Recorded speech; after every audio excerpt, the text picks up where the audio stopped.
Good morning ninth class. ਅੱਜ ਦਾ ਸਾਡਾ next topic ਹੈਗਾ, ਜਿੱਦਾਂ ਕਿ ਆਪਾਂ ਪਿਛਲੀ ਵਾਰੀ ਸਾਈਟੋਪਲਾਜ਼ਮ ਤੱਕ ਪੜ੍ਹਿਆ ਸੀਗਾ।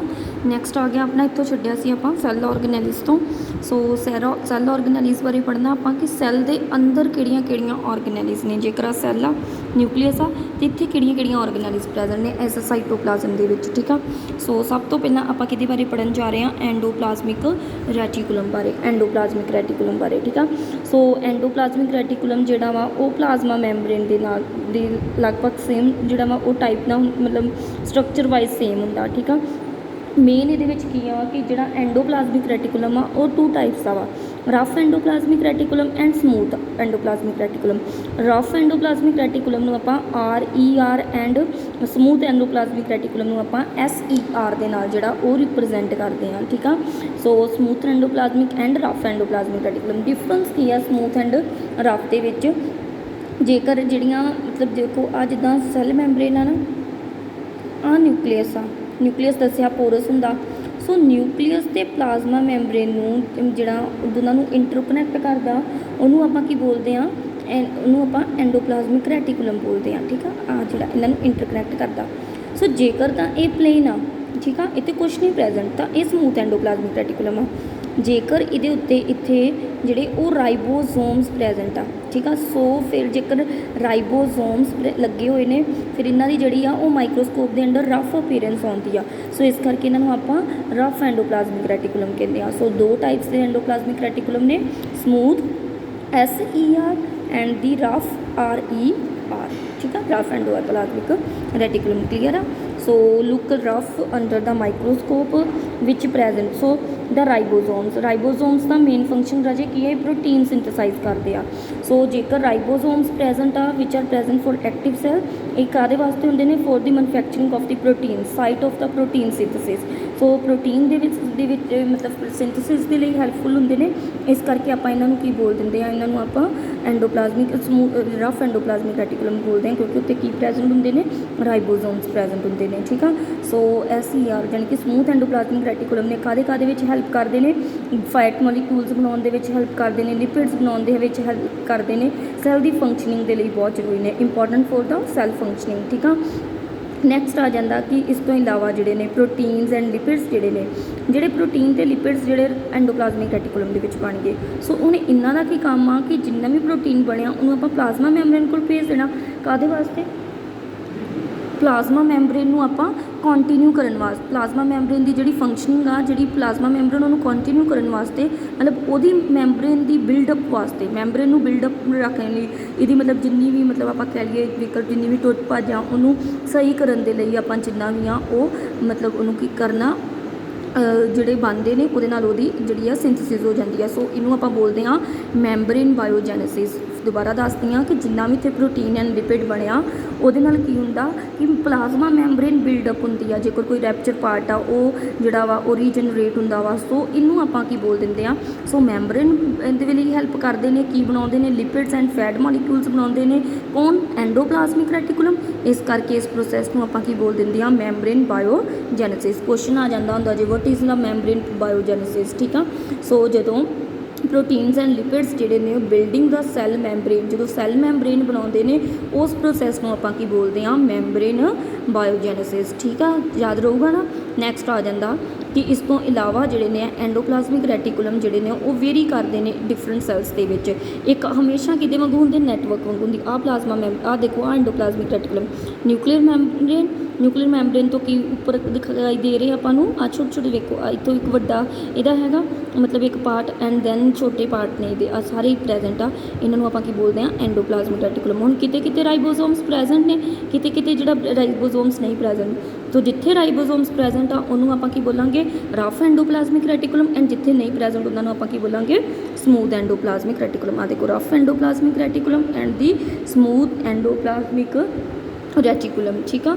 ਸੋ ਇਹ ਐਨੀਮਲ ਇਹਦੇ ਵਿੱਚ ਵੀ ਆਪਣੇ ਕੋਲ ਸਾਰਾ ਸੀਗਾ ਪਲਾਜ਼ਮਾ ਮੈਂਬਰੇਨ, ਉਹਦੇ ਵਿੱਚ ਐਂਡੋਪਲਾਜ਼ਮਿਕ ਰੈਟੀਕੂਲਮ। ਸੋ ਮੇਨ ਫੰਕਸ਼ਨ ਕੀ ਆ, ਐਂਡੋਪਲਾਜ਼ਮਿਕ ਰੈਟੀਕੂਲਮ ਜਿਹੜੇ ਨੇ ਉਹ ਚੈਨਲਸ ਨੇ ਕਾਹਦੇ ਵਾਸਤੇ, ਟਰਾਂਸਪੋਰਟ ਕਰਨ ਲਈ material between the various reasons of the cytoplasm, मतलब ਨਿਊਕਲੀਓਪਲਾਜ਼ਮ ਤੋਂ ਕੋਈ ਮਟੀਰੀਅਲ ਬਣਿਆ ਉਹਨੂੰ ਆਪਾਂ ਸੈੱਲ ਦੇ ਸਾਰੇ ਪਾਰਟਸ ਤੱਕ ਟਰਾਂਸਪੋਰਟ ਕਰਨਾ। ਸੋ ਕਿਹਨੂੰ ਦੇ ਦਿੱਤੇ ਜਾਂਦੇ ਨੇ? ਐਂਡੋਪਲਾਜ਼ਮਿਕ ਰੈਟੀਕੂਲਮ। ਐਂਡੋਪਲਾਜ਼ਮਿਕ ਰੈਟੀਕੂਲਮ ਸਾਰੇ ਸੈੱਲ ਦੇ ਵਿੱਚ ਹੈ ਨਾ ਡਿਸਟਰੀਬਿਊਟ ਹੋਏ। ਸੋ ਸਾਰੇ ਸੈੱਲ ਦੇ ਸਾਰੇ ਸਾਈਟੋਪਲਾਜ਼ਮ ਤੱਕ ਈਵਨ ਦੈਨ ਕਿ ਨਿਊਕਲੀਅਰ ਮੈਂਬਰੇਨ ਤੱਕ ਜਿਹੜੇ ਨੇ ਉਹ ਮਟੀਰੀਅਲਸ ਜਿਹੜੇ ਨੇ ਉਹ ਟਰਾਂਸਪੋਰਟ ਕੀਤੇ ਜਾਂਦੇ। ਸੋ ਮੇਨ ਫੰਕਸ਼ਨਿੰਗ ਇਹਦੀ ਕਾਹਦੇ ਵਾਸਤੇ ਵਿੱਚ ਆ? ਸੈੱਲਸ ਦੇ ਵਿੱਚ ਟਰਾਂਸਪੋਰਟੇਸ਼ਨ ਦੀ ਜਿਹੜੀ ਆ। ਠੀਕ ਆ, ਨੈਕਸਟ ਇਸ ਤੋਂ ਬਾਅਦ ਆਪਣੇ ਕੋਲ ਆ ਜਾਂਦਾ ਰਾਜੇ ਗੋਲਜਾਈ ਆਪਰੇਟਸ। ਠੀਕ ਆ, ਸੋ ਗੋਲਜਾਈ ਆਪਰੇਟਸ ਜਿਹੜਾ ਸੀ ਦਾ ਨਾਮ ਗੋਲਜਾਈ ਆਪਰੇਟਸ ਕਿਉਂ ਰੱਖਿਆ? ਕਿਉਂਕਿ ਕਿੰਨੇ ਦਿੱਤਾ ਸੀਗਾ? ਕੈਮੀਲੀਓ ਗੋਲਜਾਈ ਜਿਹੜਾ ਸੀਗਾ ਸਾਇੰਟਿਸਟ ਸੀਗਾ, ਉਹਨੇ ਇਹਦੀ ਡਿਸਕਵਰੀ ਕੀਤੀ ਸੀਗੀ। ਸੋ ਇਹ ਹਮੇਸ਼ਾ ਕਿੱਦਾਂ ਪ੍ਰੈਜ਼ੈਂਟ ਹੁੰਦੇ ਨੇ? ਸਟਾਕਸ ਦੇ ਵਿੱਚ ਪ੍ਰੈਜ਼ੈਂਟ। ਆ ਪਲਾਂਟ ਸੈੱਲ ਦੀ ਡਾਇਗਰਾਮ ਦਿੱਤੀ ਪਿੱਛੇ ਜਿਹੜੀ ਆਪਾਂ ਕੀਤੀ ਸੀ ਉਹ ਐਨੀਮਲ ਸੈੱਲ ਦੀ ਡਾਇਗਰਾਮ ਸੀ। ਸੋ ਹਮੇਸ਼ਾ ਸਟਾਕਸ ਦੇ ਵਿੱਚ ਪ੍ਰੈਜ਼ੈਂਟ ਹੁੰਦੇ ਨੇ। ਠੀਕ ਆ, ਇੱਥੇ ਪ੍ਰੈਜ਼ੈਂਟ ਹੋਣਾ ਵਾ ਗੋਲਜਾਈ ਆਪਰੇਟਸ। ਆ ਦੇਖੋ ਆ ਗੋਲਜਾਈ ਆਪਰੇਟਸ ਦਿਖਾਈ ਦਿਆ, ਗੋਲਜਾਈ ਆਪਰੇਟਸ ਲੱਭ ਗਿਆ ਨਾ, ਇੱਦਾਂ ਗੋਲਜਾਈ ਆਪਰੇਟਸ, ਇੱਦਾਂ ਇਹਨਾਂ ਦੇ ਕੀ ਸਟਾਕਸ ਬਣੇ ਹੁੰਦੇ ਨੇ। ਠੀਕ ਆ, ਸੋ ਇਹਨਾਂ ਸਟਾਕਸ ਨੂੰ ਕ੍ਰਿਸਟਨੇ ਬੋਲਦੇ ਆ ਆਪਾਂ। ਆ ਜਿਹੜੇ ਇਹਨਾਂ ਦੇ ਕਰਵਡ ਪਾਰਟਸ ਨੇ ਨਾ ਇਹਨਾਂ ਨੂੰ ਕ੍ਰਿਸਟਨੇ ਬੋਲਦੇ ਆ ਆਪਾਂ। ਠੀਕ ਆ, ਸੋ ਮੈਂਬਰੇਨਸ ਜਿਹੜੀਆਂ ਨੇ ਦਾ ਮਟੀਰੀਅਲ ਜਿੰਨਾ ਵੀ ਐਂਡੋਪਲਾਜ਼ਮਿਕ ਰੈਟੀਕੂਲਮ ਦੇ ਵਿੱਚ ਜਿਹੜਾ ਹੁੰਦਾ ਉਹਨੂੰ ਪੈਕ ਕੀਤਾ ਜਾਂਦਾ ਅਤੇ ਡਿਸਪੈਸ ਕੀਤਾ ਜਾਂਦਾ target inside and outside of the cell. ਮਤਲਬ ਐਂਡੋਪਲਾਜ਼ਮਿਕ ਰੈਟੀਕੂਲਮ ਦੇ ਵਿੱਚ ਆ ਐਂਡੋਪਲਾਜ਼ਮਿਕ ਰੈਟੀਕੂਲਮ ਆ ਨਾ, ਇੱਥੋਂ ਕੀ ਬਣ ਜਾਂਦੇ ਨੇ ਅੱਗੋਂ ਫਰਦਰ ਇਹਨਾਂ ਦੀ ਹੀ ਮੋਡੀਫਿਕੇਸ਼ਨ ਆ। ਸੋ ਜਿੰਨਾ ਵੀ ਮਟੀਰੀਅਲ ਇੱਥੇ ਬਣਿਆ ਉਹਨਾਂ ਤੋਂ ਕੀ ਬਣਾਇਆ ਦਿੱਤੇ ਜਾਂਦੇ ਨੇ, ਉਹਨਾਂ ਦੀ ਪੈਕੇਜਿੰਗ ਕੀਤੀ ਜਾਂਦੀ ਆ। ਦੈਨ ਉਹਨਾਂ ਨੇ ਇਨ ਦਾ ਫਾਰਮ ਆਫ ਦਾ ਵੈਸੀਕਲਸ, ਆ ਜਿਹੜੇ ਗੋਲ ਗੋਲ ਦਿਖਾਈ ਦੇ ਰਹੇ ਨਾ, ਇਨ ਦਾ ਫਾਰਮ ਆਫ ਦੀ ਵੈਸੀਕਲਸ ਇਹਨਾਂ ਨੂੰ ਕੀ ਕੀਤਾ ਜਾਂਦਾ? ਸੈੱਲ ਦੇ ਸਾਰੇ ਪਾਰਟਸ ਦੇ ਲਈ ਵਿੱਚ ਟਰਾਂਸਪੋਰਟ ਕੀਤਾ ਜਾਂਦਾ। ਸੋ ਗੋਲਜਾਈ ਆਪਰੇਟਸ ਦਾ ਮੇਨ ਫੰਕਸ਼ਨ ਕੀ ਆ? ਇਹ ਕੀ ਕਰਦਾ? ਮੋਡੀਫਿਕੇਸ਼ਨ। ਮੋਡੀਫਿਕੇਸ਼ਨ ਮਤਲਬ ਕੋਈ ਆਪਣਾ ਉਹਨਾਂ ਨੇ ਮਟੀਰੀਅਲ ਬਣਾਇਆ, ਸੋ ਉਹਦੇ ਵਿੱਚ ਉਹਨੂੰ ਲੱਗਦਾ ਕਿ ਇਹਦੇ ਵਿੱਚ ਥੋੜ੍ਹੀਆਂ ਜਿਹੀਆਂ ਹੋਰ ਚੇਂਜਿਸ ਕਰਨੇ ਚਾਹੀਦੇ, ਹੋਰ ਐਡਅਪ ਕਰਨੇ ਚਾਹੀਦੇ, ਕੋਈ ਐਨਜ਼ਾਈਮਸ ਜਾਂ ਕੁਛ ਵੀ ਜਿਹੜੀ ਪ੍ਰੋਟੀਨ ਬਣੀ ਆ ਉਹਨੂੰ ਪ੍ਰਾਇਮਰੀ ਸੈਕੰਡਰੀ ਸਟਰਕਚਰਸ ਦੇ ਵਿੱਚ ਜਿਹੜੀ ਆ ਉਹ ਕਰਨਾ। ਸੋ ਉਹਨਾਂ ਦੇ ਵਿੱਚ ਮੋਡੀਫਿਕੇਸ਼ਨ ਕਰਨੀ, ਪੈਕੇਜਿੰਗ ਕਰਨੀ ਪ੍ਰੋਡਕਟਸ ਦੀ, ਕਿਹਦੇ ਵਿੱਚ? ਪ੍ਰੋਡਕਟਸ ਦੀ ਵੈਸੀਕਲਸ ਦੇ ਵਿੱਚ। ਉਹ ਕਿਹਦਾ ਕੰਮ ਹੁੰਦਾ ਆਪਣੇ ਕੋਲ? ਗੋਲਜਾਈ ਆਪਰੇਟਸ ਦਾ। ਸੋ ਗੋਲਜਾਈ ਆਪਰੇਟਸ ਤੋਂ ਆਲਸੋ ਕੀ ਬਣ ਜਾਂਦੀ ਆ? ਫੋਰਮੇਸ਼ਨ ਆਫ ਦਾ ਲਾਈਜ਼ੋਜ਼ੋਮਸ ਬਣਦੇ ਨੇ। ਲਾਈਜ਼ੋਜ਼ੋਮਸ ਬਾਰੇ ਅੱਗੇ ਦੱਸਦੀ ਹਾਂ, ਬਹੁਤ ਇੰਪੋਰਟੈਂਟ ਹੁੰਦੇ ਨੇ ਲਾਈਜ਼ੋਜ਼ੋਮਸ ਕੀ ਹੁੰਦੇ ਨੇ। ਠੀਕ ਆ, ਸੋ ਲਾਈਜ਼ੋਜ਼ੋਮਸ ਜਿਹੜੇ ਨੇ ਉਹ ਵੀ ਕਿਹਦੀ ਮੋਡੀਫਿਕੇਸ਼ਨ ਕਦ ਤੋਂ ਬਣੇ ਹੁੰਦੇ ਨੇ? ਗੋਲਜਾਈ ਆਪਰੇਟਸ, ਯਾਨੀ ਕਿ ਗੋਲਜਾਈ ਆਪਰੇਟਸ ਹੀ ਲਾਈਜ਼ੋਜ਼ੋਮਸ ਜਿਹੜੇ ਨੇ ਉਹਨਾਂ ਨੂੰ ਬਣਾਉਂਦੇ ਨੇ। ਨੈਕਸਟ ਆ ਗਿਆ ਆਪਣੇ ਕੋਲ ਲਾਈਜ਼ੋਜ਼ੋਮਸ। ਸੋ ਲਾਈਜ਼ੋਜ਼ੋਮਸ ਨੂੰ ਰਾਜੇ ਸਭ ਤੋਂ ਮੇਨ ਯਾਦ ਰੱਖਣਾ ਸੁਸਾਈਡਲ ਬੈਗਸ ਕਿਹਾ ਜਾਂਦਾ। ਠੀਕ ਆ, ਸੈੱਲ ਦੇ ਸੁਸਾਈਡਲ ਬੈਗਸ ਕਿਉਂ ਕਿਹਾ ਜਾਂਦਾ? ਕਿ ਇਨ ਕੇਸ ਜੇਕਰ ਕਿਤੇ ਵੀ ਕਿਸੇ ਵੀ ਤਰ੍ਹਾਂ ਦੀ ਸੈੱਲ ਦੇ ਵਿੱਚ ਡਿਸਟਰਬੈਂਸ ਆ ਜਾਂ ਸੈੱਲ ਦੇ ਵਿੱਚ ਕੋਈ ਮਤਲਬ ਸੈੱਲ ਜਿਹੜਾ ਡਾਈ ਹੋ ਗਿਆ ਵਾ, ਉਹਨੂੰ ਲੱਗ ਰਿਹਾ ਕਿ ਮੇਰਾ ਸਰਵਾਈਵ ਕਰਨਾ ਠੀਕ ਨਹੀਂ ਆ। ਸੁਸਾਈਡ ਕੋਈ ਕਿਦੋਂ ਕਰਦਾ? ਜਦੋਂ ਉਹਨੂੰ ਲੱਗਦਾ ਕਿ ਜ਼ਿੰਦਗੀ ਜ਼ਿਆਦਾ ਜਿਹੜੀ ਖਰਾਬ ਹੋ ਚੁੱਕੀ ਆ। ਠੀਕ ਆ, ਇੱਦੋਂ ਬੈਟਰ ਆ ਕੇ ਆਪਾਂ ਮਰ ਜਾਈਏ। ਇਸੇ ਤਰ੍ਹਾਂ ਹੀ ਜੇਕਰ ਸੈੱਲ ਨੂੰ ਇਹ ਫੀਲ ਹੁੰਦਾ ਕਿ ਮੈਨੂੰ ਇੰਨੀ ਜ਼ਿਆਦਾ ਰੈਪਚਰਿੰਗ ਹੋ ਚੁੱਕੀ ਆ, ਇੰਨੀ ਜ਼ਿਆਦਾ ਕਿ ਇਹ ਤੋਂ ਜ਼ਿਆਦਾ ਕਿ ਬਾਡੀ ਨੂੰ ਮੇਰੇ ਜੀਣ ਨਾਲੋਂ, ਮੇਰੀ ਲਿਵਿੰਗ ਕੰਡੀਸ਼ਨ ਨਾਲੋਂ ਬਾਡੀ ਨੂੰ ਮੇਰੀ ਜ਼ਿਆਦਾ ਜਿਹੜਾ ਲਿਵਿੰਗ ਕੰਡੀਸ਼ਨ ਦੇ ਵਿੱਚ ਖਤਰਾ ਵਾ। ਕਿਉਂਕਿ ਜੇਕਰ ਸੈੱਲ ਜਿਹੜਾ ਬਰਸਟ ਕਰ ਜਾਏਗਾ ਅਤੇ ਸੈੱਲ ਦੇ ਜਿੰਨਾ ਕੰਟੈਂਟ ਆ ਉਹ ਦੂਸਰੇ ਸੈੱਲਸ ਦੇ ਵਿੱਚ ਇੰਟਰਪਟ ਕਰੇਗਾ, ਬਾਡੀ ਦੀ ਫੰਕਸ਼ਨਿੰਗ ਜਿਹੜੀ ਉਹ ਬਿਲਕੁਲ ਖਰਾਬ ਹੋ ਜੂਗੀ। ਸੋ ਉਸ ਟਾਈਮ 'ਤੇ ਜਦੋਂ ਸੈੱਲਸ ਦੇ ਵਿੱਚ ਇਹ ਫੀਲ ਹੋਣਾ ਸਟਾਰਟ ਹੋ ਜਾਂਦਾ, ਇਹ ਹੁੰਦਾ ਕਿ ਬਹੁਤ ਜ਼ਿਆਦਾ ਰੈਪਚਰਿੰਗ ਹੋ ਜਾਂਦੀ ਹੈ, ਡਿਸਟਰਬੈਂਸ ਹੋ ਜਾਂਦੀ ਆ ਕਿਸੇ ਵੀ ਕਾਰਨ ਕਰਕੇ। ਸੋ ਲਾਈਜ਼ੋਜ਼ੋਮਸ ਜਿਹੜੇ ਨੇ ਉਹ ਆਪਣੇ ਆਪ ਹੀ ਉਸ ਪੂਰੇ ਦੇ ਪੂਰੇ ਸੈੱਲ ਨੂੰ ਕੀ ਕਰ ਜਾਂਦੇ, ਇਹਨਾਂ ਦੇ ਵਿੱਚ ਹਾਈਡਰੋਲਿਟਿਕ ਐਨਜ਼ਾਈਮਸ ਹੁੰਦੇ ਨੇ। ਸੋ ਆਪਣੇ ਸੈੱਲ ਨੂੰ ਆਪਣੇ ਆਪ ਹੀ ਕੀ ਕਰ ਜਾਂਦੇ ਨੇ? ਡਾਈਜੈਸਟ ਕਰ ਜਾਂਦੇ ਨੇ, ਆਪਣੇ ਸੈੱਲ ਨੂੰ ਆਪੇ ਹੀ ਖਾ ਜਾਂਦੇ ਨੇ। ਠੀਕ ਆ, ਇਸ ਕਰਕੇ ਇਹਨਾਂ ਨੂੰ ਕੀ ਕਿਹਾ ਜਾਂਦਾ? ਸੁਸਾਈਡਲ ਬੈਗਸ ਕਿਹਾ ਜਾਂਦਾ। ਡਿਊਰਿੰਗ ਦ ਡਿਸਟਰਬੈਂਸ ਇਨ ਦਾ ਸੈਲੂਲਰ ਮੈਟਾਬੋਲਿਜ਼ਮ ਦੇ ਵਿੱਚ ਕੋਈ ਨਾ ਕਿਸੇ ਤਰ੍ਹਾਂ ਦੀ ਡਿਸਟਰਬੈਂਸ ਹੋ ਜਾਣੀ। ਠੀਕ ਆ, ਦੈਨ ਡੈਮੇਜਡ ਜਿਹੜੇ ਨੇ ਐਂਡ ਲਾਈਜ਼ੋਜ਼ੋਮਸ, ਡੈਮੇਜ ਪਾਰਟ ਤੋਂ ਜਿਹੜੇ ਲਾਈਜ਼ੋਜ਼ੋਮਸ ਨੇ, then the cell gets damage, cell damage ਹੋ ਜਾਂਦਾ, ਲਾਈਜ਼ੋਜ਼ੋਮਸ ਬਰਸਟ ਕਰਦੇ ਨੇ। ਆਹ ਲਾਈਜ਼ੋਜ਼ੋਮਸ ਨੇ। ਠੀਕ ਆ, ਸੋ ਆ ਜਿਹੜੇ ਵੈਸੀਕਲਸ ਨੇ ਇਨ ਦੀ ਫਾਰਮ ਦੇ ਵਿੱਚ ਜਿਹੜੇ ਆ ਉਹ ਲਾਈਜ਼ੋਜ਼ੋਮਸ ਹੁੰਦੇ ਨੇ। ਸੋ ਲਾਈਜ਼ੋਜ਼ੋਮਸ ਜਿਹੜੇ ਨੇ, ਆਹ ਦੇਖੋ ਲਾਈਜ਼ੋਜ਼ੋਮਸ ਦੱਸਿਆ ਹੋਇਆ, ਇਹ ਲਾਈਜ਼ੋਜ਼ੋਮਸ ਦੇ ਵਿੱਚ ਕੀ ਹਾਈਡਰੋਲਿਟਿਕ ਐਨਜ਼ਾਈਮਸ ਹੁੰਦੇ ਨੇ। ਇਹ ਕੀ ਕਰਦੇ ਨੇ? ਆਪਣੇ ਪੂਰੇ ਦੇ ਪੂਰੇ ਸੈੱਲ ਨੂੰ ਹੀ ਕੀ ਕਰ ਜਾਂਦੇ ਨੇ? ਮਤਲਬ ਡਾਈਜੈਸਟ ਕਰ ਜਾਂਦੇ ਨੇ, ਪੰਜਾਬੀ 'ਚ ਕਹੀਏ ਖਾ ਜਾਂਦੇ ਨੇ। ਠੀਕ ਆ, ਸੋ ਇਸ ਤਰ੍ਹਾਂ ਇਹਨਾਂ ਜਿਹੜਾ ਸੈੱਲ ਆ ਉਹ ਮਤਲਬ ਬਰਸਟ ਹੋਣ ਤੋਂ ਜਿਹੜਾ ਉਹ ਬਚ ਜਾਂਦਾ। ਠੀਕ ਆ, ਸੋ ਲਾਈਜ਼ੋਜ਼ੋਮਸ ਬਰਸਟ ਕਰਦੇ ਨੇ। ਐਨਜ਼ਾਈਮਸ ਜਿਹੜੇ ਨੇ enzyme digest their own cell, lysosomes ਦੇ ਐਨਜ਼ਾਈਮਸ ਆਪਣੇ ਸੈੱਲ ਨੂੰ ਆਪੇ ਹੀ ਖਾ ਜਾਂਦੇ ਨੇ, ਆਪਣੀ ਡਾਈਜੈਸਟ ਦੇਅਰ ਫੋਰ ਲਾਈਜ਼ੋਜ਼ੋਮਸ ਨੂੰ ਆਪਾਂ ਕੀ ਬੋਲ ਦਿੰਦੇ ਹਾਂ? Suicidal bags of the cell. Question ਆਉਂਦਾ ਹੁੰਦਾ ਜੀ। ਨੈਕਸਟ ਆ ਗਿਆ ਮਾਈਟੋਕੌਂਡਰੀਆ। ਦਿਖਾਏ ਸੀ ਪਿਛਲੇ ਦੇ ਵਿੱਚ ਮਾਈਟੋਕੌਂਡਰੀਆ ਕਿੱਦਾਂ ਦੇ ਹੁੰਦੇ ਆ, ਦੇਖੋ ਇੱਥੇ ਫਿਰ ਇੱਕ ਵਾਰੀ ਦਿਖਾ ਦਿੰਦੇ ਹਾਂ, ਇੱਦਾਂ ਦੇ ਹੁੰਦੇ ਮਾਈਟੋਕੌਂਡਰੀਆ। ਠੀਕ ਆ, ਸੋ ਇਹਨਾਂ ਨੂੰ ਐਨਰਜੀ ਕਰੰਸੀ ਕਿਹਾ ਜਾਂਦਾ। ਰਾਜੇ ਕਿਉਂ ਇਹਨਾਂ ਨੂੰ ਐਨਰਜੀ ਕਰੰਸੀ ਕਿਹਾ ਜਾਂਦਾ? ਕਿਉਂਕਿ ਬਾਡੀ ਤੋਂ ਸੈੱਲ ਜਦੋਂ ਆਕਸੀਜਨ ਲੈਂਦੇ ਨੇ, ਆਕਸੀਜਨ ਲੈ ਕੇ ਜਿੰਨਾ ਵੀ ਮਤਲਬ ਆਪਣੇ ਗਲੂਕੋਜ਼ ਤੋਂ ਬਾਅਦ ਜਿਹੜੇ ATPs ਬਣਦੇ ਜਿਨ੍ਹਾਂ ਤੋਂ ਆਪਣੀ એનર્ਜੀ ਮਿਲਦੀ ਹੈ ਬੋਡੀ ਨੂੰ, ਉਹ ਸਾਰੀ ਦੀ ਸਾਰੀ એનર્ਜੀ ਕਿੱਥੇ ਪ੍ਰੋਡਿਊਸ ਹੁੰਦੀ ਆ? ਇਹਨਾਂ ਮਾਈਟੋਕੌਂਡਰੀਆਜ਼ ਦੇ ਵਿੱਚ ਪ੍ਰੋਡਿਊਸ ਹੁੰਦੀ ਆ। ਇਸ ਕਰਕੇ ਮਾਈਟੋਕੌਂਡਰੀਆਜ਼ ਨੂੰ ਆਪਾਂ ਕੀ ਬੋਲ ਦਿੰਦੇ ਹਾਂ? Powerhouse of the cell. So mitochondria are known as the powerhouse of the cell. 2 question ਪੁੱਛ ਦਿੰਦੇ ਆ। ਲਾਈਜ਼ੋਸੋਮ ਕਿਹੜੀ ਆਰਗੇਨੈਲੀ ਜਿਹਨੂੰ ਸੁਸਾਈਡਲ ਬੈਗ ਕਹਿੰਦੇ ਆ? ਕਿਹੜੀ ਆਰਗੇਨੈਲੀ ਹੁਣੇ ਦੱਸਿਆ? ਲਾਈਜ਼ੋਸੋਮਸ। ਐਂਡ ਕਿਹੜੀ ਆਰਗੇਨੈਲੀ ਜਿਹਨੂੰ ਪਾਵਰ ਹਾਊਸ ਕਿਹਾ ਜਾਂਦਾ ਸੈੱਲ ਦਾ? Mitochondria. Energy required for various chemical activities, ਜਿੰਨੀ ਵੀ એનર્ਜੀ ਚਾਹੀਦੀ ਆ ਕੈਮੀਕਲ ਐਕਟੀਵਿਟੀਜ਼ ਦੇ ਲਈ ਜਿਹੜੀ ਕਿ ਜ਼ਰੂਰੀ ਆ for life is released by mitochondria. ਕਿੱਥੋਂ ਬਣਦੀ ਆ? ਮਾਈਟੋਕੌਂਡਰੀਆ ਤੋਂ। ਕਿਹੜੀ ਫਾਰਮ ਦੇ ਵਿੱਚ? ATP ਦੀ ਫਾਰਮ ਦੇ ਵਿੱਚ। ATP ਦੀ ਫੁੱਲ ਫਾਰਮ ਕੀ ਆ? Adenosine triphosphate molecule. ਇਸ ਕਰਕੇ ATP ਨੂੰ ਆਪਾਂ ਕੀ ਬੋਲਦੇ ਹਾਂ? Energy currency of the cell. So ਇਹਦੀਆਂ 2 ਮੈਂਬਰੇਨਸ ਹੁੰਦੀਆਂ ਨੇ ਮਾਈਟੋਕੌਂਡਰੀਆ ਦੀਆਂ, outer and the inner membrane. So outer membrane ਜਿਹੜੀ ਪੋਰਸ ਹੁੰਦੀ ਆ, ਇਨਰ ਮੈਂਬਰੇਨ ਜਿਹੜੀ ਉਹ ਫੋਲਡਡ ਹੁੰਦੀ ਆ, ਉਹਦੇ ਵਿੱਚ ਇੱਦਾਂ ਕਰਕੇ ਫੋਲਡਸ ਪ੍ਰੈਜ਼ੈਂਟ ਹੁੰਦੇ ਆ, ਠੀਕ ਆ। ਸੋ ਫੋਲਡਡ ਹੁੰਦੀ ਆ, એનર્ਜੀ ਫੋਲਡਸ ਕ੍ਰੀਏਟ ਲਾਰਜ ਸਰਫੇਸ, ਜਿਹਦੇ ਨਾਲ ਸਰਫੇਸ ਏਰੀਆ ਵੱਧ ਜਾਂਦਾ, ਠੀਕ ਆ।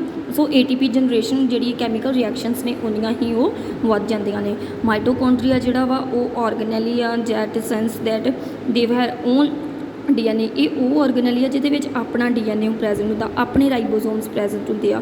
ਸੋ ਇਹਦੀਆਂ ਜਿਹੜੀਆਂ ਉਹ ਪ੍ਰੋਟੀਨਸ ਵੀ ਇਹਦੀਆਂ ਆਪਣੇ ਲਈ ਆਪ ਹੀ ਪ੍ਰੋਡਿਊਸ ਕਰਦਾ, ਠੀਕ ਆ।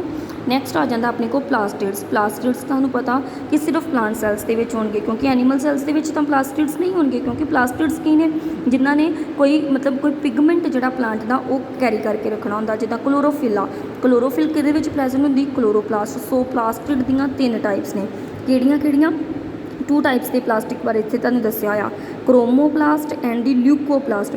ਕ੍ਰੋਮੋਪਲਾਸਟ ਦੇ ਵਿੱਚ ਕਲਰਫੁੱਲ ਆ ਜਾਣਗੇ, ਕਲਰਡ ਪਲਾਸਟਿਕਸ, ਐਂਡ ਲਿਊਕੋਪਲਾਸਟ ਦੇ ਵਿੱਚ ਕਿਹੜੇ ਆ ਜਾਣਗੇ? ਕਲਰਲੈਸ। ਸੋ ਕਲੋਰੋਪਲਾਸਟ ਜਿਹੜਾ chlorophyll are known as the plastid containing the chlorophyll. ਉਹ ਪਲਾਸਟਿਡ ਜਿਹਦੇ ਵਿੱਚ ਕਲੋਰੋਫਿਲ ਜਿਹੜੀ ਹੁੰਦੀ ਆ ਉਹਨੂੰ ਆਪਾਂ ਕੀ ਬੋਲ ਦਿੰਦੇ ਆ? ਕਲੋਰੋਪਲਾਸਟ। ਸੋ ਇੰਪੋਰਟੈਂਟ ਆ ਕਾਹਦੇ ਵਾਸਤੇ? ਫੋਟੋਸਿੰਥਸਿਸ ਦੇ ਲਈ। ਪਤਾ ਹੀ ਆ ਤੁਹਾਨੂੰ ਫੋਟੋਸਿੰਥਸਿਸ ਲਈ ਜਿਹੜਾ ਕਿਹੜਾ ਪਿਗਮੈਂਟ ਚਾਹੀਦਾ ਹੁੰਦਾ? ਕਲੋਰੋਫਿਲ। ਸੋ ਕਲੋਰੋਫਿਲ ਜਿਹੜੀ ਆ ਉਹ ਕਿੱਥੇ ਰੱਖੀ ਜਾਂਦੀ ਸਟੋਰ ਕਰਕੇ? ਕਲੋਰੋਪਲਾਸਟ ਦੇ ਵਿੱਚ। ਤੇ ਕਲੋਰੋਪਲਾਸਟ ਕੀ ਆ? ਇੱਕ ਟਾਈਪ ਦਾ ਕੀ ਆ? ਪਲਾਸਟਿਡ ਆ, ਠੀਕ ਆ। ਸੋ ਇਹਦੇ ਵਿੱਚ ਵੀ ਜਿਹੜੀ ਆ ਲਿਊਕੋਸਾਈਡਸ ਦੇ ਵਿੱਚ ਵੀ ਜਿਹੜੀ ਮੇਨਲੀ ਕੀ ਹੁੰਦੀ ਹੈ? ਸਟਾਰਚ, ਆਇਲ, ਫਰੂਟ, ਜਿਹੜੇ ਪ੍ਰੋਟੀਨ ਗ੍ਰੈਨਿਊਲਸ ਨੇ ਉਹ ਸਟੋਰ ਹੁੰਦੇ ਨੇ, ਠੀਕ ਆ। ਇਸ ਤੋਂ ਇਲਾਵਾ ਕਹਿੰਦਾ ਇਹਦੀ ਇੰਟਰਨਲ ਸਟਰਕਚਰ ਕਿੱਦਾਂ ਦੀ ਹੁੰਦੀ? ਪਲਾਸਟਿਡਸ ਦੀ ਆਰਗੇਨਾਈਜੇਸ਼ਨ ਜਿਹੜੀਆਂ ਮੈਂਬਰੇਨ ਹੁੰਦੀਆਂ ਨੇ, ਸੋ ਉਹ ਮੈਂਬਰੇਨਸ ਨੂੰ ਆਪਾਂ ਸਟ੍ਰੋਮਾ ਕਹਿੰਦੇ ਆ। ਇੱਦਾਂ ਦਾ ਕਰਕੇ ਸਟ੍ਰੋਕਸ ਬਣੀਆਂ ਹੁੰਦੀਆਂ ਜਿੱਦਾਂ ਗੋਲਜਾਈ ਆਪਰੇਟਸ ਦੀਆਂ ਸੀਗੀਆਂ। So like mitochondria plastids have also their own DNA। So plastids ਦੇ ਕੋਲ ਵੀ ਆਪਣਾ ਇੱਕ ਵੱਖਰਾ DNA ਹੁੰਦਾ ਐਂਡ ਰਾਈਬੋਸੋਮਸ ਹੁੰਦੇ ਆ। ਨੈਕਸਟ ਆ ਜਾਂਦਾ ਰਾਜੇ ਵੈਕਿਊਲਸ। ਵੈਕਿਊਲਸ ਕਿੱਦਾਂ ਦੇ ਹੁੰਦੇ ਆ? ਸੋ ਵੈਕਿਊਲਸ ਕੀ ਆ? ਇਹ ਸੈੱਲ ਆ, ਇਹਦੇ ਵਿੱਚ ਨਿਊਕਲੀਅਸ ਆ, ਇੱਥੇ ਸੈਂਟਰਲੀ ਇੱਕ ਜਿਹੜਾ ਵੈਕਿਊਲ ਪ੍ਰੈਜ਼ੈਂਟ ਹੋਏਗਾ। ਆ ਦੇਖੋ, ਆ ਜਿਹੜੀ ਲਾਰਜ ਜੀ ਸਪੇਸ ਆ ਨਾ ਇਹਨੂੰ ਆਪਾਂ ਕੀ ਬੋਲਾਂਗੇ? ਵੈਕਿਊਲ ਬੋਲਾਂਗੇ। ਇਹ ਕਾਹਦੇ ਵਾਸਤੇ ਹੁੰਦਾ? ਜੇਕਰ ਆ ਦੋਨੋਂ ਸਾਈਡਸ ਤੋਂ ਕਿਸੇ ਤਰ੍ਹਾਂ ਸੈੱਲ ਪ੍ਰੈਸ ਕਰਦਾ, ਸੋ ਇੱਕ ਜਿਹੜੀ ਆ ਏਅਰ ਬੈਗ ਦੀ ਤਰ੍ਹਾਂ ਇਹ ਕੰਮ ਕਰਦਾ, ਠੀਕ ਆ। ਸੋ ਇਹ ਸੈੱਲ ਨੂੰ ਕੰਪਰੈਸ ਨਹੀਂ ਹੋਣ ਦਿੰਦਾ, ਇੱਕ ਰਿਜਿਡਿਟੀ, ਇੱਕ ਸ਼ੇਪ ਪ੍ਰੋਵਾਈਡ ਕਰਕੇ ਰੱਖਦਾ ਸੈੱਲ ਨੂੰ, ਮਤਲਬ ਪ੍ਰੋਪਰ ਸ਼ੇਪ ਦੇ ਵਿੱਚ ਰੱਖਦਾ। ਏਅਰ ਬਬਲ ਦੀ ਤਰ੍ਹਾਂ ਆਪਾਂ ਕਹਿ ਲਈਏ, ਜਾਂ ਏਅਰ ਸੈਕ ਦੀ ਤਰ੍ਹਾਂ ਕੰਮ ਕਰਦਾ। ਸੋ ਸੈੱਲ ਨੂੰ ਸਟਰੈਚ ਨਹੀਂ ਹੋਣ ਦਿੰਦਾ, ਇੱਕ ਟਰਜਿਡਿਟੀ ਦਿੰਦਾ ਸੈੱਲ ਨੂੰ, ਇੱਕ ਰਿਜਿਡਿਟੀ ਦਿੰਦਾ ਸੈੱਲ ਨੂੰ, ਠੀਕ ਆ। ਸੋ ਇਹ ਮੇਨ ਫੰਕਸ਼ਨ ਆ। ਹੋਰ ਵੀ ਜਿੰਨੇ ਵੇਸਟ ਮਟੀਰੀਅਲਸ ਨੇ ਉਹ ਸਾਰੇ ਇਸ ਵੈਕਿਊਲ ਦੇ ਵਿੱਚ ਜਿਹੜੇ ਉਹ ਕਲੈਕਟ ਕੀਤੇ ਜਾਂਦੇ ਨੇ, ਠੀਕ ਆ। ਸੋ ਨੈਕਸਟ ਹੁਣ ਆਪਾਂ ਇੱਥੋਂ ਪੜ੍ਹਦੇ ਹਾਂ ਕਿ ਵੈਕਿਊਲਸ ਕੀ ਨੇ। ਸਮੋਲ ਸਾਈਜ਼ ਵੀ ਹੁੰਦੇ ਨੇ, ਐਨੀਮਲ ਸੈਲਸ ਦੇ ਵਿੱਚ ਹਮੇਸ਼ਾ ਹੀ ਸਮੋਲ ਸਾਈਜ਼ ਦੇ ਹੋਣਗੇ, ਪਲਾਂਟ ਸੈਲਸ ਦੇ ਵਿੱਚ ਲਾਰਜ ਵੈਕਿਊਲਸ ਹੁੰਦੇ ਨੇ, ਠੀਕ ਆ। ਸੋ ਸੈਲ ਸੈਪ ਜਿਹੜਾ ਪ੍ਰੋਵਾਈਡ ਟਰਜਿਡਿਟੀ, ਰਿਜਿਡਿਟੀ ਜਿਹੜੀ ਆ ਉਹ ਸੈੱਲ ਨੂੰ ਦਿੰਦਾ। ਬਹੁਤ ਜਿਹੜੇ ਸਬਸਟਾਂਸਿਸ ਨੇ important in life of the plant cell store in the vacuoles. So ਬਹੁਤ ਸਾਰੇ ਸਬਸਟਾਂਸਿਸ ਵੀ ਜਿਹੜੇ ਉਹ ਸਟੋਰ ਕੀਤੇ ਜਾਂਦੇ ਵੈਕਿਊਲਸ ਦੇ ਵਿੱਚ। ਸੋ ਇਸ ਤੋਂ ਇਲਾਵਾ ਅਮਾਈਨੋ ਐਸਿਡਸ ਨੇ, ਸ਼ੂਗਰਸ ਨੇ, ਵੇਰੀਅਸ ਆਰਗੈਨਿਕ ਐਸਿਡਸ ਨੇ, ਪ੍ਰੋਟੀਨਸ ਨੇ, ਠੀਕ ਆ। ਸੋ ਸਿੰਗਲ ਸੈਲ ਐਲੂਮੀਨੀਅਮ ਜਿਹੜਾ ਉਹਦੇ ਵਿੱਚ ਵੀ ਫੂਡ ਵੈਕਿਊਲਸ ਪ੍ਰੈਜ਼ੈਂਟ ਨੇ, ਜਿਹਦੇ ਨਾਲ ਉਹ ਆਪਣਾ ਫੂਡ ਨੂੰ ਜਿਹੜਾ ਉਹ ਕੰਜ਼ਿਊਮ ਕਰਦਾ। ਸੋ ਯੂਨੀਸੈਲੂਲਰ ਸਪੈਸ਼ਲ ਐਂਡ ਵੈਕਿਊਲਸ ਜਿਹੜੇ ਨੇ ਉਹ ਡਿਫਰੈਂਟ ਜਿਹੜੇ ਨੇ ਉਹ ਫੰਕਸ਼ਨਸ ਜਿਹੜੇ ਪਲੇ ਕਰਦੇ ਨੇ। ਵੇਸਟ ਮਟੀਰੀਅਲਸ ਨੂੰ ਕਲੈਕਟ ਕਰਦੇ ਨੇ, ਬਾਡੀ ਤੋਂ ਰਿਮੂਵ ਕਰਦੇ ਨੇ। ਸੋ ਮੇਨ ਫੰਕਸ਼ਨਸ ਜਿਹੜੇ ਵੈਕਿਊਲ ਦੇ ਨੇ, ਕੁਛ ਮਟੀਰੀਅਲਸ ਨੂੰ ਇਹ ਸਟੋਰ ਕਰਦੇ ਨੇ। ਉਸ ਤੋਂ ਇਲਾਵਾ ਇਹ ਟਰਜਿਡਿਟੀ ਦਿੰਦੇ ਨੇ, ਰਿਜਿਡਿਟੀ ਦਿੰਦੇ ਨੇ। ਇਹਦੇ ਨਾਲ ਹੀ ਤੁਹਾਡਾ ਰਾਜਾ ਜਿਹੜਾ ਇਹ ਵਾਲਾ ਚੈਪਟਰ ਆ ਸੈੱਲ ਦਾ ਉਹ ਕੰਪਲੀਟ ਆ। ਨੈਕਸਟ ਦੇ ਵਿੱਚ ਆਪਾਂ ਜਿਹੜਾ ਉਹ ਬਾਇਓਲੋਜੀ ਦਾ ਜਿਹੜਾ ਆਪਾਂ ਨੈਕਸਟ ਚੈਪਟਰ ਜਿਹੜਾ ਟਿਸ਼ੂ ਕਰਾਂਗੇ।